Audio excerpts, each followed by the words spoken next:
Ito po ang DTF machine dito sa TIT 999. Ito naman po ang aming printed area. Ito naman po ang aming cupping. Ito naman po yung wiper. Pagtapos po mag-head clean ng DTF nyo, pupunasan nyo po yung wiper. Ganito naman po mag-head clean ng DTF. Head clean, tas enter nyo lang po.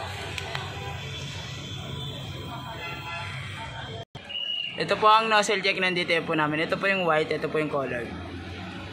Wala naman kami in-house order. Pending naman po namin good for 2 hours. Ang branch fulfillment ngayon week ay 87 meters. Ang ink system naman po namin ay tama lang. Ito po ang waste tank area namin. Last dispose na ito kahapon po. Ito naman po ang aming ABR. Meron siyang 220 volt. Ito naman po yung aming ground wire. Nakadikit po siya sa wall.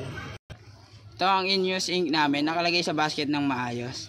Ito naman po ang mga stock na powder at DTF ink din po. Tapos dito naman po ang DTF roll namin sa baba. Tama lang po ang stock namin. Ito po ang consumable monitoring namin. Sa white naman po, 2 po yung nagamit namin. Sa yan, 1. Sa DTF film naman po, 3 po nagamit namin.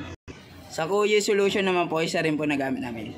Ito naman po ang DTF output namin. Nakapag-run po kami last week ng 216 meters.